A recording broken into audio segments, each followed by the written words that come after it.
Chivas Junction, at Chivas Junction, at Chivas Junction.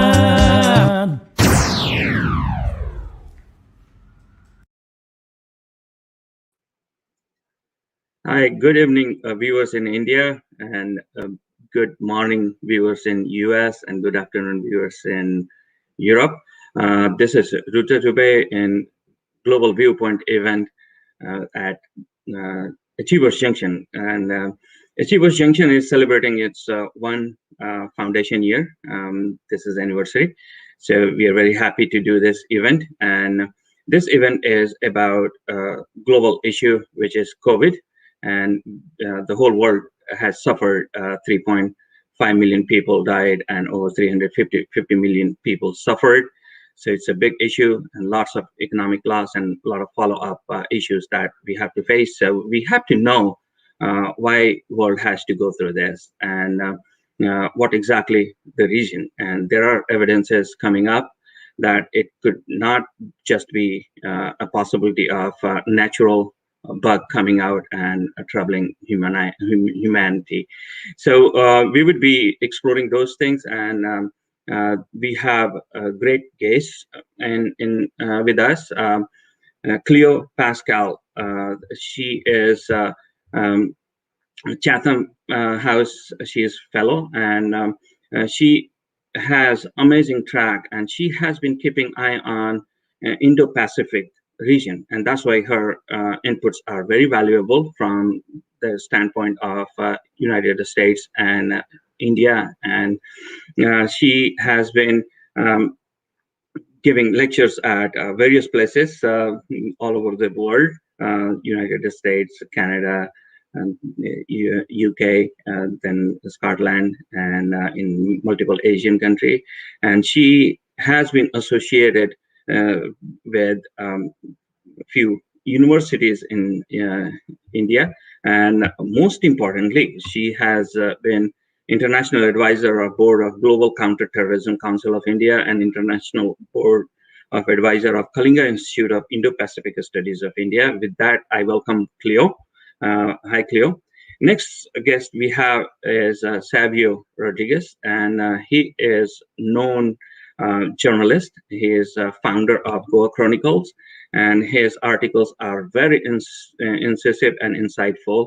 And the one most important thing that whole India knows about him, and many globally, that he is brutally honest. And with him in journalism, we can say the fourth pillar of democracy is alive. And he is very much nationalist, and his viewpoints are based on facts and lots of analysis. So I welcome Savio to join us. And as I mentioned, we would be keeping our theme regarding that, but we would be gathering India-specific insights as well as international insights. And just to set the platform, we would be running one visual that will give us some idea where we stand today. Lots of noise are being made in United States of America, and President Biden has taken a stand, which is a kind of continuation of what Trump mentioned. His voice was shut down a little bit. So it's time that the same voice must be amplified globally. So Himanshu, could we run the first visual, please? We will wait a few seconds. If not, then we'll continue with our discussion.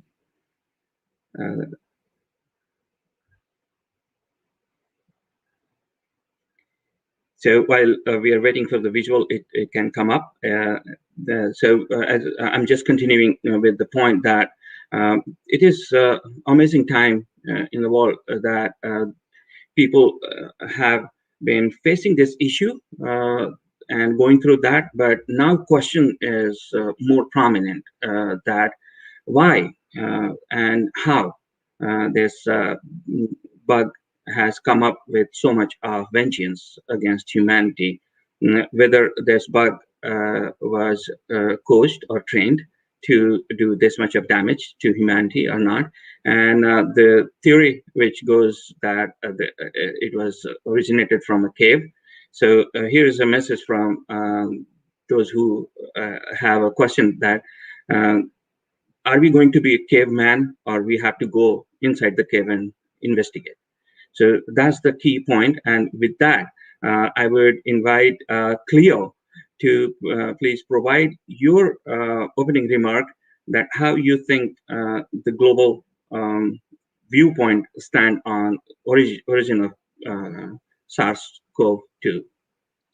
I thank you and happy anniversary, and thank you very much for having me. It's a great pleasure and privilege, and especially to be on a panel with Mr. Rodriguez, who's been fighting hard for difficult things for a long time. So the general consensus seems to be that, and again, there are multiple different elements to this.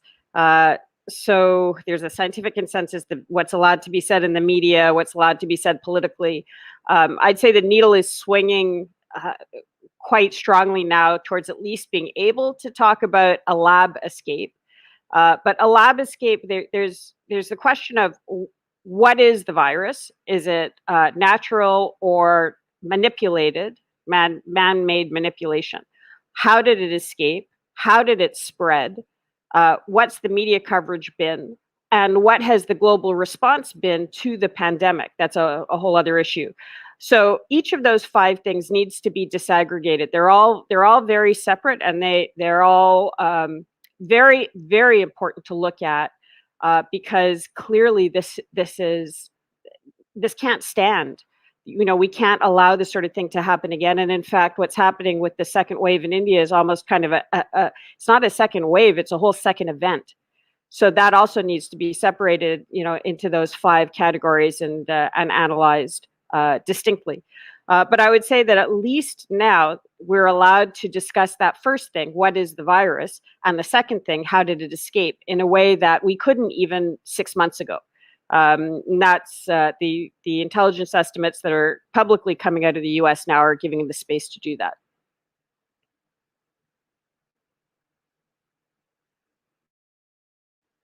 Oh, sir, we can't hear you, Dr. Dubey. Yeah, thank you, Cleo. Yes, sorry, I was on mute. So it was great insight, and that's a global perspective. And Savio has a global as well as India-specific perspective. So Savio, please add on. Well, Dr. Dubey and Cleo, thank you for having me on this show. I think it's a privilege to be speaking to both of you. Cleo, I've been following your work for quite some time, and I'm you know, I have to learn from you. So rather than me, you know, you learning from me. So I'm humbled that I share this stage with you. You know, we've been saying this right from April last year that the COVID pandemic is actually a weapon that China has unleashed on the world. And the reason why I say that was we've been tracking the movements that happened in China right from December 15th onwards, where sources of ours in the international you know, network of informers informed us of the probability of a particular, you know, sort of a virus at that point of time was impacting China, and there were some cases happening in that part of the world, in Wuhan to be more precise. Then when on December 30th, 31st, when the World Health Organization started to toe China's line of information, we still remained a little quiet and started to watch the proceedings of what was happening. Right up till January 31st, when the World Health Organization termed it as a public health emergency of international concern. Even then, we watched and we started to map what who was saying. So we've got an entire chronicle of every statement that the World Health Organization has made, a chronicle of every statement that a Chinese representative has made, a chronicle of statements that were made by Taiwan, Hong Kong around the same time. And that all will be a part of a book that that will bring out in another month or so, which is not the current book that we're working on. But having said that, we thought this was all a process that was happening and the world gets serious about it. But the world did not serious about it, neither did the World Health Organization get serious about it, and neither was China willing to admit or tell the people of the world that there was something that they did wrong and there was something that they did right in the containment of the pandemic only at Wuhan. So we waited till March 11th when the World Health Organization categorized it as a pandemic. And that's when I really got livid. And I'll tell you why I got livid, and which is why I started to pursuing the information a lot more. Because something very similar happened during the SARS as well. They took almost 6 to 8 weeks to declare it as a pandemic, while the case moved to different parts of the world at that point of time, but not as disastrous as the COVID pandemic is. Now, if they had known about the virus way back in December, the first cases really propped up in mid of November, according to reports. But they really started talking about it around the world on December 31st and in the week of January. So they had so much of time to see that the virus has been spreading all around the world. So when that March 11th they called and they categorized it as a pandemic, that is when the world took it to be serious. And the real lockdowns really started by the end of March. So March 20th onwards is when most of the nations around the world opted for the lockdown measures. That was a good 3 months that the virus has been spreading around the world. That is the critical time. That's what many people are missing out. It's that critical time. You see, for a virus or a pandemic to spread, the fact that it could have leaked from one lab deliberately or accidentally is a question that can be deliberated on. But why were no steps taken to contain the virus? The problem I have with the World Health Organization, and which is why I've been persistent, is that as a watchdog or the global health watchdog, it only seemed that the World Health Organization, and in particular Dr. Tedros, was only interested in the cure, not the prevention. The problem with the COVID pandemic and the spread around the world, including India, which is witnessing the second wave, which is now finally being contained, is that everybody is interested in the cure. They're not interested in the prevention.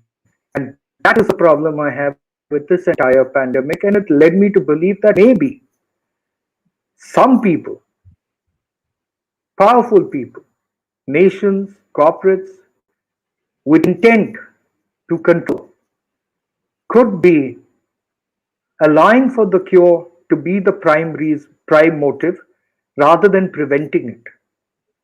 And that's really where this COVID pandemic is a war against humanity. Great insight, Savio. We definitely captured one key point that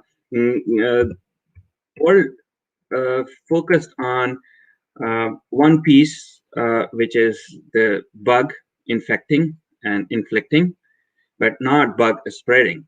And it was disastrous, WHO, and that's why then President Trump pulled out the funding from WHO, and there are lots of insights we got from scientists that it was not the nature that created that bug.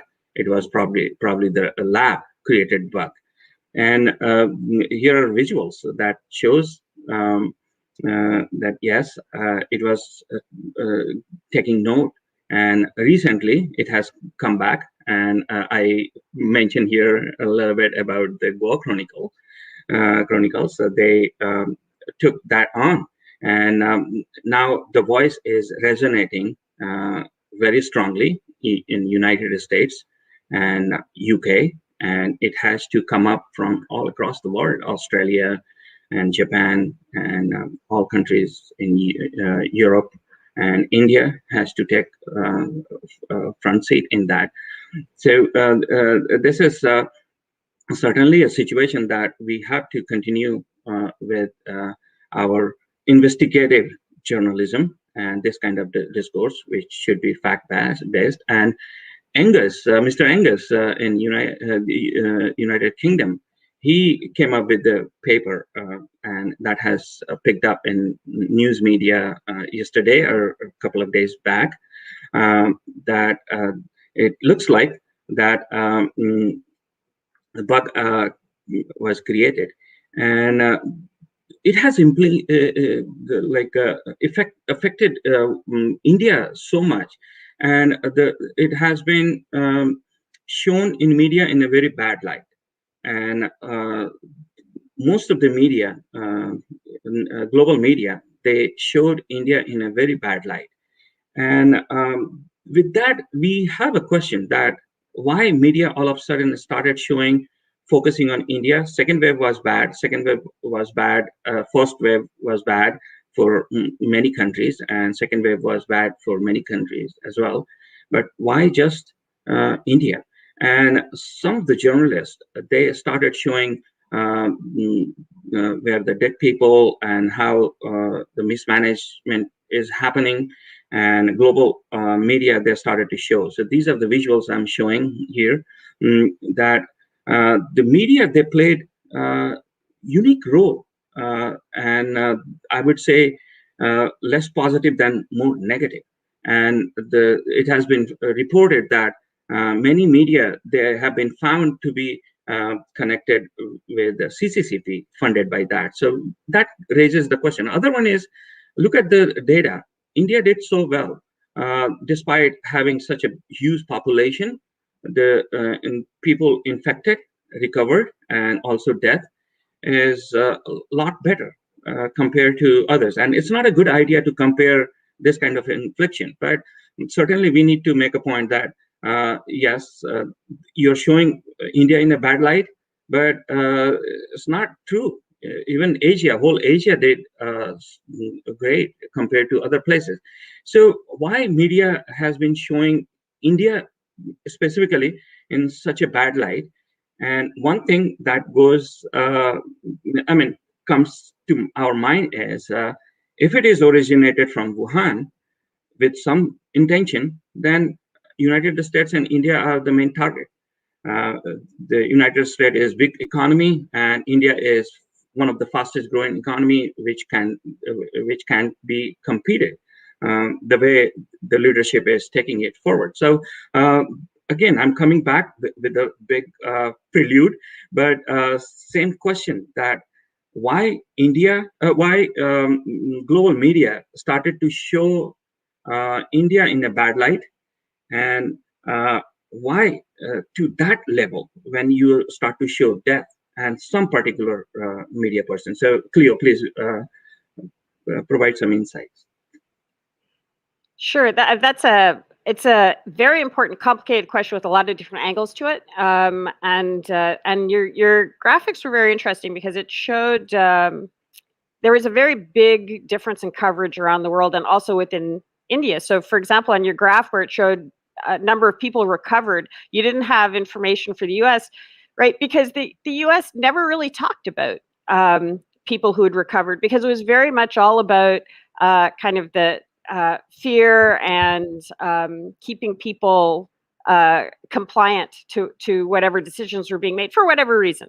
But India's coverage has, I'd say, all along the way tried to be more honest about what was going on. So just like sort of differentiate, when you say media, the Indian media has been very different than the Western media. In terms of why India is being targeted in this way, there are two reasons. So kind of the easy one is if and which isn't as malicious, but is just kind of normal media behavior, which is if you say somebody else has a bigger problem, your problem looks smaller by comparison. So it takes some of the heat off of your leadership. But then the other reason, which is much more actually important, is India has been the victim of a very concerted, well-funded political warfare campaign by China and its allies for a very long time. India is the only country that can compete with China at a really existential level The justification for the leadership of the Chinese Communist Party is you need this sort of system to govern a country of 1 billion people. Well, India right next door shows, no, actually, you can be democratic and do just fine. As countries look to shift supply chains out of China, an obvious destination would be India. So again, discrediting India as a safe destination for that supply chain relocation becomes very important to Beijing. In terms of kind of all of the things that India is, it is a threat to authoritarian countries that don't want to see a multicultural, pluralistic, democratic, relatively open market society succeed. So there are a lot of factors that go into wanting to make India look unstable and dangerous. And at a very basic level, and this is it pains me to say this, there is almost an attempt to make people scared of Indians as individuals around the world. So there are reports in Hong Kong of taxi drivers in Hong Kong who don't want to pick up Indian-looking clients because of the way that this whole thing has been packaged. So it's an attack not just on the country, but Indian ethnic origin individuals in a way that is just, kind of appalling as a human, just as a human being, to see this happen is really, really awful. So I think that there's kind of the basic political stuff that I talked about at the beginning, but it's definitely being inflamed through, as you said, kind of linkages to media and social media campaigns coming out of countries and groupings that are inimical to India doing well as a nation. Great insight. As I mentioned, viewers, Cleo is one of the top world's expert in Indo-Pacific region, and it's not just the COVID. Her publications and books that they explain about how much depth she has. So her insights are very valuable. And with that, I'm turning to Savio. He has been keeping eye on it right from the beginning, and he has also been studying Indo-China relationship. So we would like to get Savio's insights on that.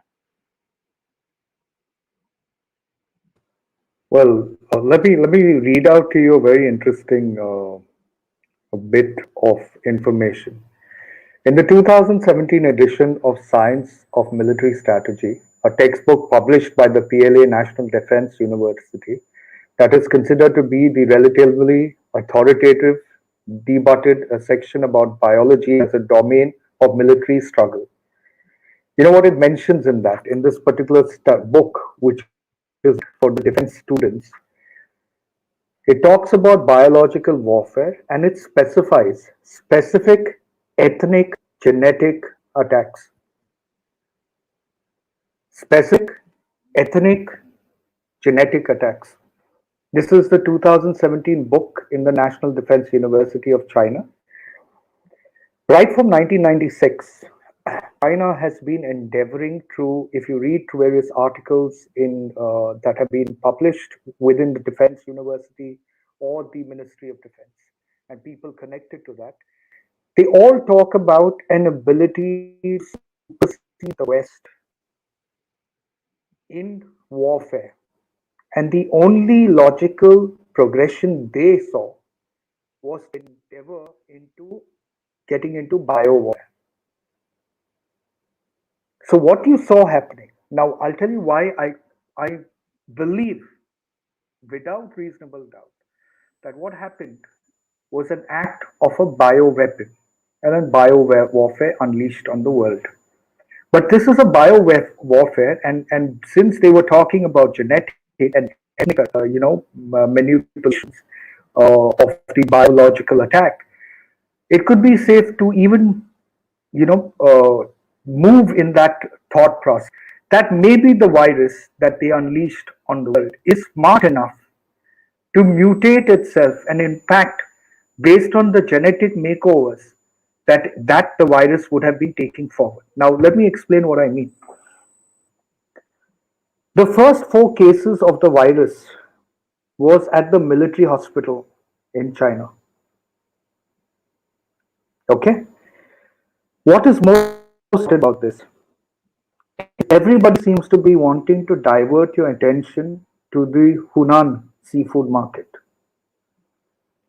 The PLA hospital, the military hospital, the Hunan seafood market, the Wuhan lab, and the international airport all use the Metro Line 2 for its commuters to move from one place to another.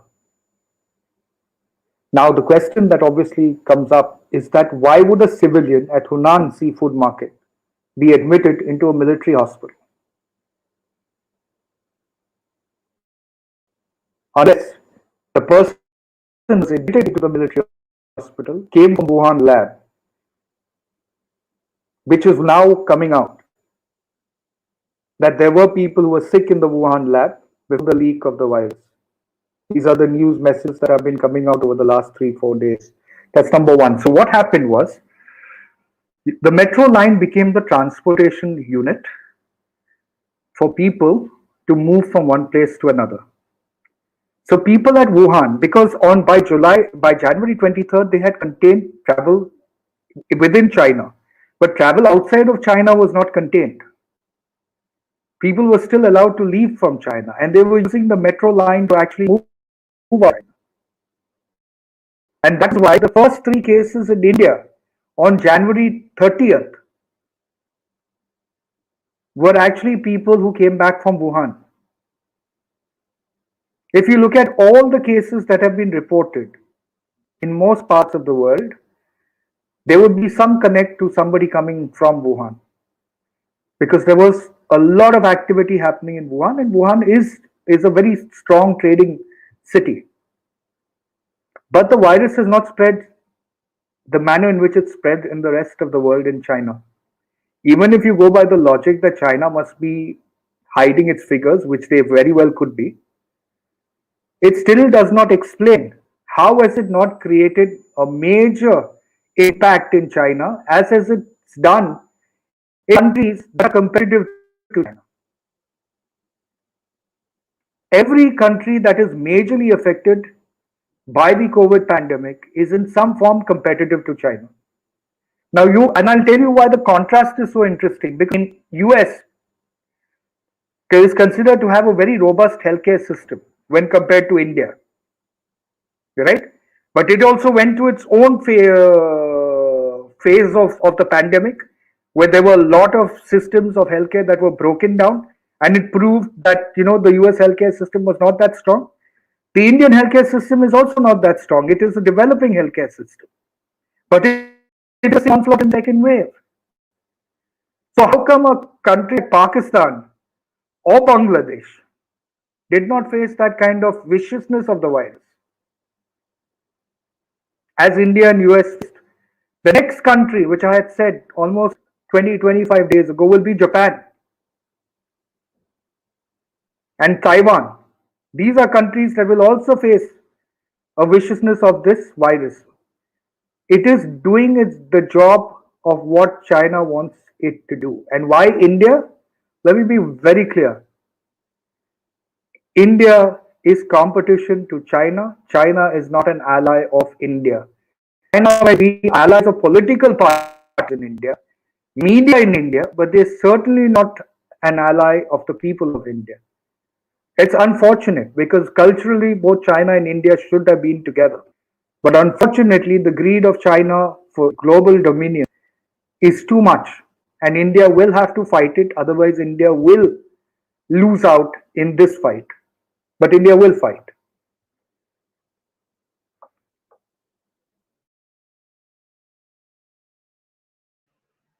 Dr. Dubey, we can't hear you. I'm sorry. That was great insight and input, Savio. It was very diagnostic based and lots of data and insight based. And you're right that it's looks like there is a motive when you think about anything has happened, and a motive is there, and the victim they show that it links with the motive. And we should give a round of applause to United States and India, both. United States, even Trump, based on his intelligence and inputs, he took very firm stand against China and also the WHO. India has done amazing, and they have stood together with United States. So lots of buzz going around that it is lab generated, and we heard from Savio, and we have to think that where world is coming to, and the toolkit that India faced that is aimed to give misinformation about India. But now with new information, and the President Biden has announced that there should be investigation where the origin of this bug is, and lots of searchlight is going towards Wuhan. So it's an interesting time, and certainly India and United States should come together, and the rest of the world should join to this effort to find out. They must involve epidemiologists and scientists who have ability to do the investigative the processes to find out how the bug was generated. And a recent paper, as I mentioned, it shows that it was very cleverly reverse engineered. So if that is true, it is in a very unique situation, and a world must not let it die. This should be continued. And here is the Cleo Paskal, and those viewers who don't know the Gordon Chang, he is another expert on US-China relationship, and he has been hammering on this fact that this bug has been created to do damage. A new book which has just been launched by Savio is another important piece that world must take a look. Himanshu, can we go back to the last slide? So this Modi stole my mask. We have to give a round of applause to the health system of India and leadership under the Prime Minister Modi. They have done amazing job, and they have taken care of everything which was in challenge because of the explosion of second wave. So this is amazing journey they have done. And Mr. Savio's book and Amit Bagaria's book is a great book to answer your question. And many cynists, they would say that a lot of death happened and we saw a lot of mismanagement. But hey, 0.38% of GDP goes to your healthcare. And how much you can expect when you work from there and you plan the numbers, you will have no way to go and say that India didn't do well. So India did amazing job, and India has to take it to the next level. That is to go after who brought this menace to the world and to the India, and join all countries and voices and go after it. So India is almost over the second wave and is going to be manageable. So I would expect that India will join United States soon, and this force will continue.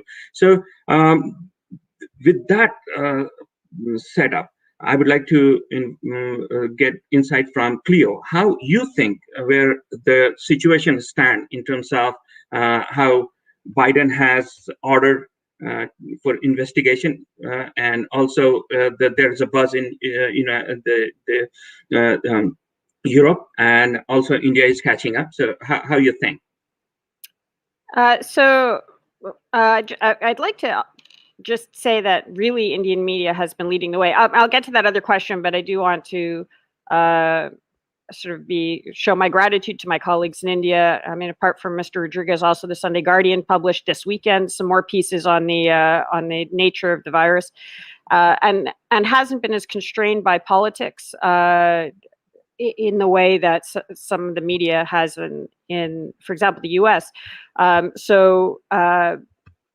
think what's happening now in the U.S. is it's excellent that President Biden is allowing this 90-day sort of investigation to proceed, and hopefully will publish the results. The U.S. media, now that it hasn't become about President Trump, sort of seems to be more willing to look at it. It became subsumed into the general political discourse within the U.S., and it became a weapon to use against President Trump by the U.S. media.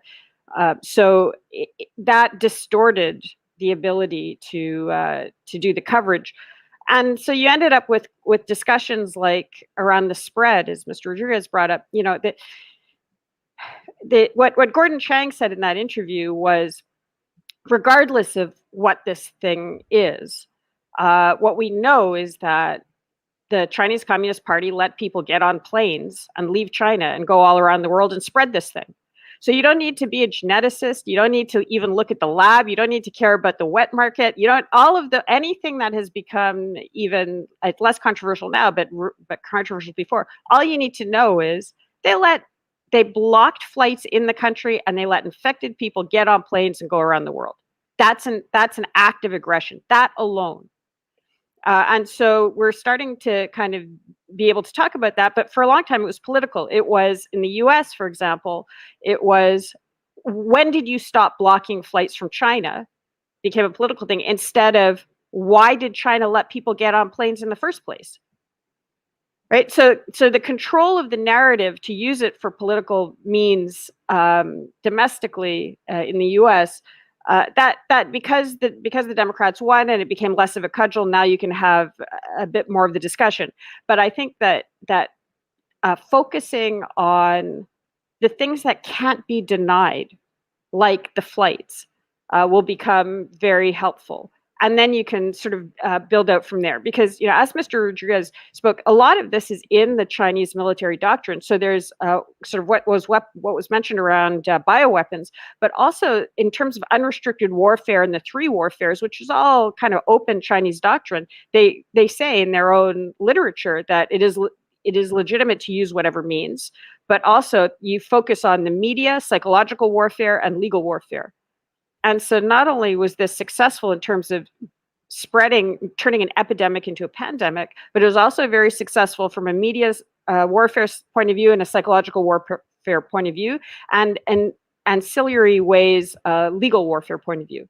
So if you look at by Chinese Communist Party's own standards of how they conduct warfare and what the result has been on the rest of the world, this has been very successful, even without looking at where this thing came from. Just what happened once it came out of their borders. And I would say again, you know, I think that now that former Secretary of State Pompeo said, when you're dealing with the Chinese Communist Party, you need to distrust and verify. And I think that the second wave in India is spreads in a very peculiar way. It's a very peculiar mutation. You know, a whole separate investigation needs to be done about that. Because if we're seeing something different happening now, if this isn't just a continuation of that first release, then we need to know it. And any doubt, any question has to be addressed. Might turn out to be nothing, but at the point we're at now, given what's already happened, we have to assume the worst and investigate and see whether that actually happened. And if it didn't happen, thank God. And if it did happen, it will help us prepare for the next time it happens. Oh, brilliant. That was kind of insight we wanted to have from Cleo. Let me mention this, that the insight Cleo brings to the Indo-China relationship is amazing. When the Chhattisgarh attack happened by the Maoists, Cleo was the one who mentioned very clearly that it was probably instigated by CCCP. she has her fingers at the pulse and her But insights are but great. I Yeah, should please go ahead. yeah, but I should say almost all of what I learned from Indians. So, Yes, yes, so, you you have know, I- great intelligence here, and your colleagues in India are great. So with that, I'm sure Savio would add great value to this piece of discussion, because this is most important discussion and it's initiation of a discourse. So this will set a foundation, and we'll continue with this discourse. So please, Savio, you're mute. Yeah, go ahead. The most important thing for us to understand right now is that China must be made accountable for what has happened around the world. That's point number one. Point number two is while I love the people of China and I have a couple of friends over there, I think around the world to get assertive and aggressive on China. And if the people of China are collateral damages because of the action of the Chinese government, well, be it. Because as a nation, I have lost a lot of people as well.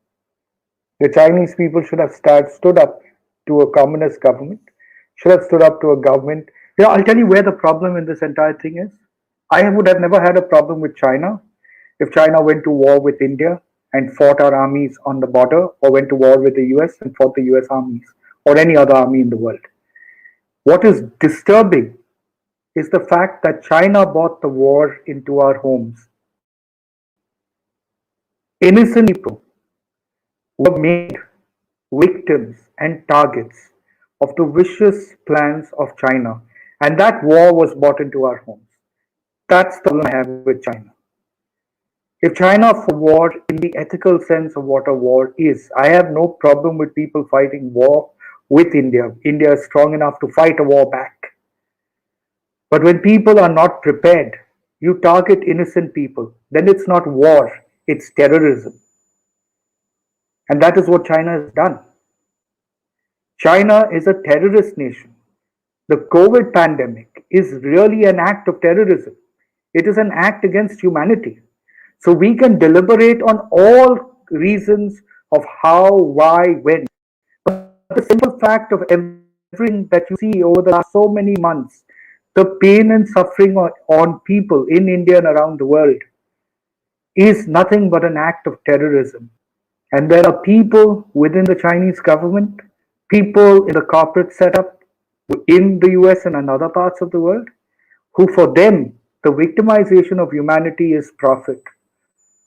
And by profit, I mean huge, humongous profit in business.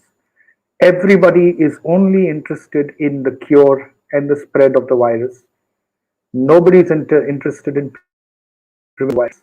And the point is, people like Dr. Tedros of the World Health Organization and organizations like the World Health Organization must be penalized. They must be disbanded. They must be questioned because they are flip-flops, which we have also chronicled. It's incredible that a global organization could make so much of flip-flops. They even changed the entire date timelines of the pandemic reportage that the World Health Organization did. Why would an organization do that? When they were questioned, they said that we are within our right to change the timelines. If you ask them why did you choose to call it a PHEIC and not a pandemic, they say the PHEIC is the highest alert that we have. When you look into a 2013 document of theirs, they do have pandemic mentioned in it, which is also a higher level alert than a PHEIC. And more importantly, the Director General can take a decision without the need of the scientific expert committee. Have a look at the people in the scientific expert committee. All of them, at least 8 of them, are linked to Bill Gates and the Melinda Gates Foundation. Nobody's seeing the pattern. I'm a guy, my job, and that is why media respect what I do, is because I see patterns. They come to me to map a pattern. There is a pattern happening out here. And that pattern is very clear, that this is terrorism of a new kind. It's gone beyond ISIS, it's gone beyond Islamic radicalism. Can you imagine what they've done? They've taken you and confined you to your room. That's what they have done.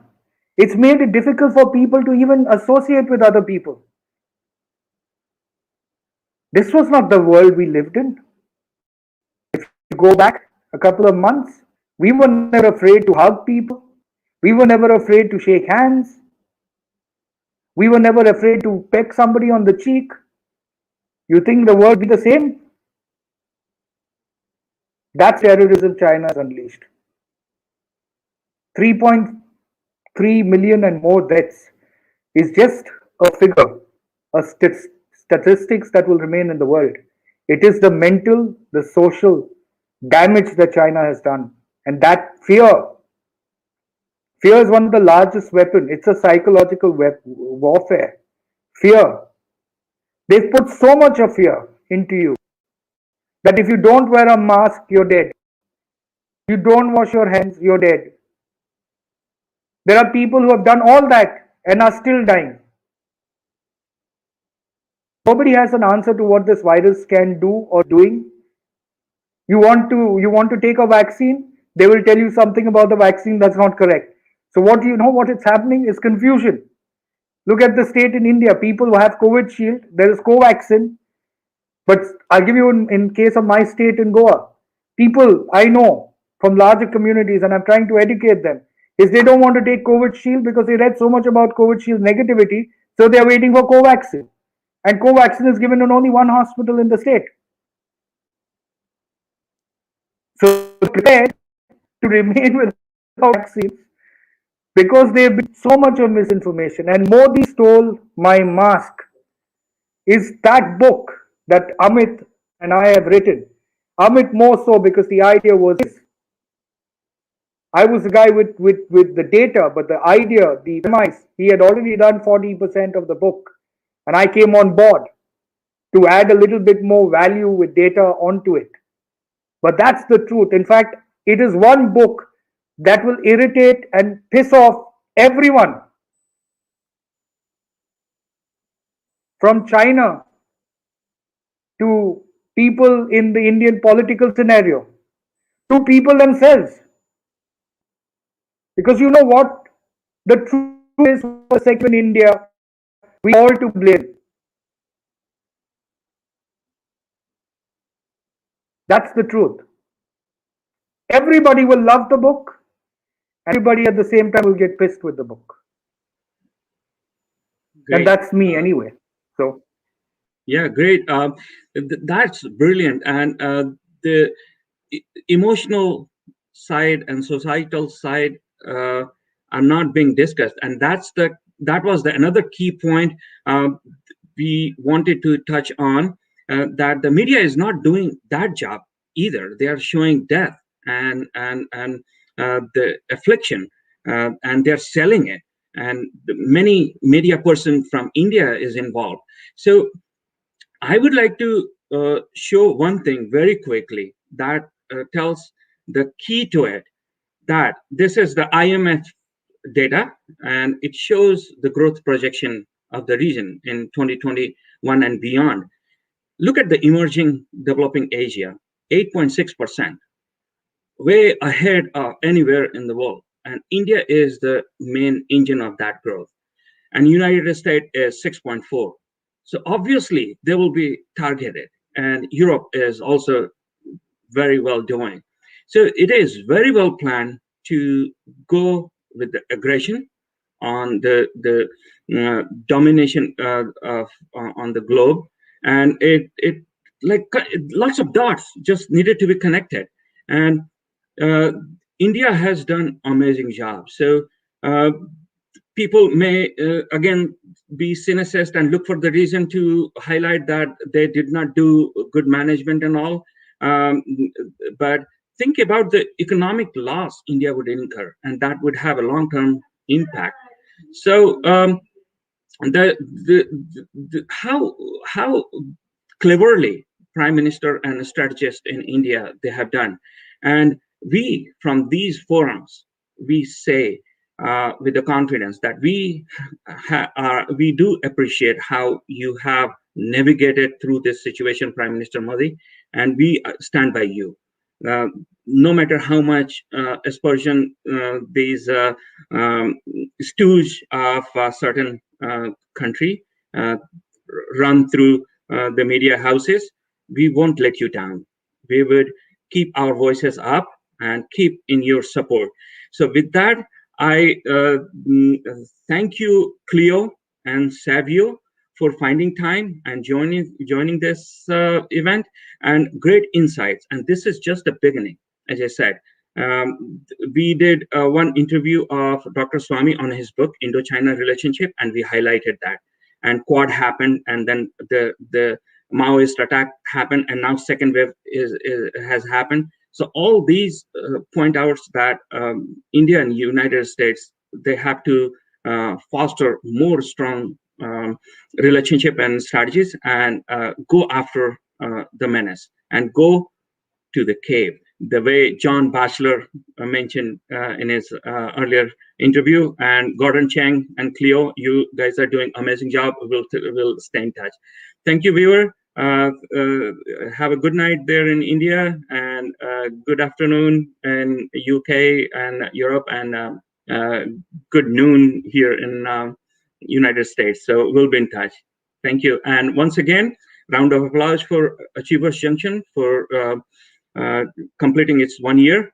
Manoj Bhavuk, he could not join for some reason. He is founder of this channel, and we would hear from him his insight that how media, they manipulated things and misinformed people. So sometime other time. But yes, round of applause for Achievers Junction, and thanks again, Cleo and Savio. Thank you. Happy anniversary. Thank you.